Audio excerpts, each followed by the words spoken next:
Assalamualaikum warahmatullahi wabarakatuh. Salam sejahtera, salam persatuan Nusantara, dan salam sehat untuk kita semua.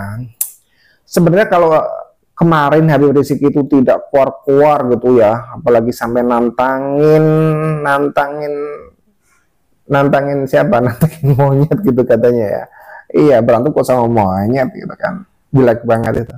Iya, kalau kemarin ya sempat bikin perwali seperti itu, mungkin ya saya juga enggan membahas masalah Rizik gitu ya. Tetapi ya Rizik lagi. Ya saya hanya mengingatkan sih bahwa Habib Rizik itu dulu pernah kena kasus chat panas, chat mes omnya dengan Firza Hussein pada akhir Desember 2016. Kemudian viralnya itu pada tanggal 29 Januari 2017 gitu. Kemudian aliansi mahasiswa anti pornografi itu melaporkan kasus ini ke Polda Metro Jaya. Akhirnya kasus ini dikembangkan gitu. Iya, dan alhasil ya ketemu.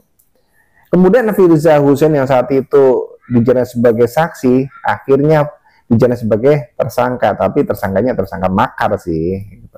Ya, perhitungan nggak tahu lah polisi gitu. Tapi yang jelas Firza sudah sempat ngandang begitu. Nah, giliran Rizik ini, dia Rizik beri petan gitu, diperiksa, dan akhirnya kabur. Assalamualaikum warahmatullahi wabarakatuh. Selamat datang guys di channel Diam Saudara. Ya kabur ke Arab Saudi gitu ya. Arab Saudi sekitar bulan April, Mei, Juni, sekitar April nih. Dia kabur sekitar April gitu kan dengan visa umroh. Nah, visa umroh. Kemudian darat ya keluar lagi. Kemudian Mei itu dilanjut lagi, tambah gitu dengan visa umroh lagi. Itu kan kalau visa umroh kan pasti terbatas gitu kan. Kemudian bulan Juni menggunakan visa bisnis. Nah, visa bisnis ini berlaku 365 hari atau 1 tahun. Nah, tetapi karena pada saat itu Rizik masih ketar-ketir sehingga itu minta dia perpanjangan gitulah, minta perpanjangan sekitar 21 hari atau 9 hari ding, 9 hari. Nah, kemudian ya itu tandanya memang dia deportasi. Ya tadi yang seperti itu setiap tahunnya itu harus keluar dulu gitu ya, harus keluar dulu. Nah, kemudian Rizik itu pernah ke Turki, pernah kemana gitu ya, ke Ottoman gitu. Ya demi jalan-jalan sambil mikir-mikir ketar-ketir gitu. Karena di Indonesia ini Rizik itu ternyata pernah kena kasus ya ketika pulang gitu ya. Itu ditangkap. Itu bukan kasus chat panasnya, tetapi kasus kerumunan massa saat itu. Ya, karena kan sedang COVID ya, di tahun 2020 gitu. Ya karena 3 tahun bro, 3 tahun umrohnya. Itu kan ngeri sekali. Dari tahun 2017 sampai 2020. Kemudian pulang, ya ditangkap, gitu kan. Ntar dulu, tangkapnya bukan yang kasus ini. Karena kasus ini pasti bakal seru nih. Akhirnya ditangkap itu kasusnya kasus kerumunan massa pada saat COVID gitu, ditangkap. Tapi dari Polda Metro Jaya, dari Pak Fadil gitu ya, Pak Polisi Fadil gitu. Itu ini berjanji bahwa kasus Rizik Sihab itu bakal dibuka lagi. Iya, pada tahun 2020 mengatakan bahwa kasus Rizik itu akan dibuka lagi. Ya memang harus begitu. Karena ya Rizik kan sebagai tersangka itu belum mendapatkan hadiahnya, sehingga ya harus dibuka lagi. Nah, termasuk seperti ini nih. Sebetulnya saya nggak ngomong gitu ya, nggak ngomong tuh masalah Rizik. Tetapi ketika Rizik ini sekarang keluar di medsos gitu dengan sorban hijaunya, sok garang gitu, katanya besok habis lebaran mau perang dengan pribumi. Ya, jadi teringat kan kasus chatting panasnya gitu kan. Udah sih kasihan udah tua begitu kan, ngomongnya aja nafasnya udah kembang kumis gitu. Ya, kalau menurut saya sih Rizik segera bertaubat gitu ya. Bertobat, kemudian ya ngajarin jamaahnya gitu, ngajarin umat 212-nya itu ya, umat 212 itu supaya adem gitu, Jangan diajak demo terus, jangan diajak untuk melawan pemerintah terus, jangan diajak untuk berantem terus gitu. Tapi diajak untuk hal yang baik.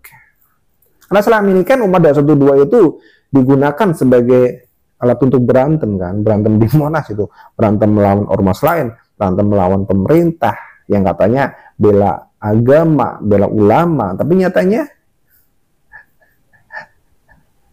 malah bela Rizik gitu kan, bela FPI. Iya, dibela-bela malah kurang ajar gitu kan. Makanya kasus-kasus yang Rizik pernah lakukan itu sebenarnya sedang menanti kok, sedang menanti. Iya, sekarang alhamdulillah kan Gubernur Jawa Barat itu Deddy Mulyadi nih, dengan sekarang Pak Prabowo sebagai presidennya. Saya berharap mereka-mereka ini orang-orang yang punya kompeten di sana, orang punya wewenang, itu ya harus berani gitu.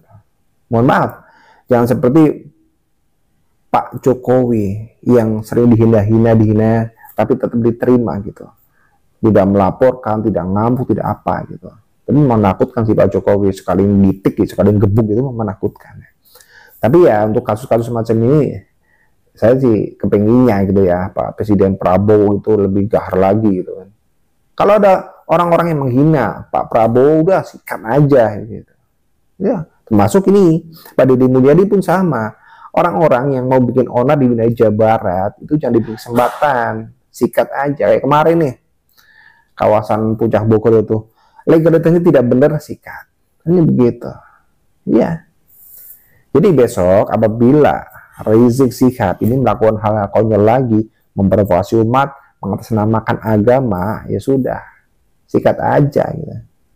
Daripada bikin gaduh negara kan. Iya kan? Iya, kasihan anak-anak pribumi gitu, dijadikan sebagai alat untuk perang gitu. Katanya bela ulama, bela apa gitu. Ternyata kan bela Balwi. Bela Habib Balwi. Iya, jadi Habib Habib ini sok gerang, sok garang, sok keras, ya, sok jagoan, karena dia masih yakin bahwa para muhibulnya itu masih banyak yang siap untuk menjadi pion, yang siap untuk dikorbankan. Makanya dia itu masih besar kepala gitu. Tapi alhamdulillah dengan adanya PWILS ya, Perjuangan Pada Islam Indonesia Laskar Sabilillah, itu para mukibul itu sudah banyak yang tersadarkan.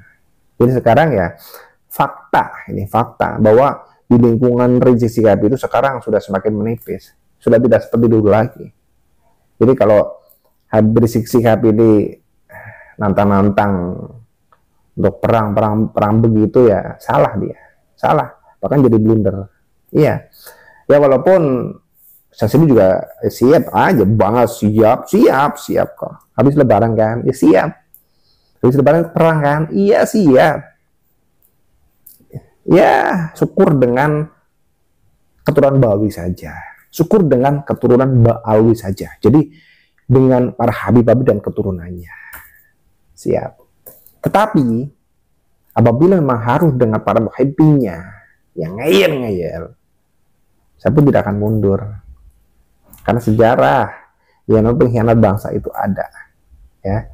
Jadi saya tidak akan mundur. Gitu ya.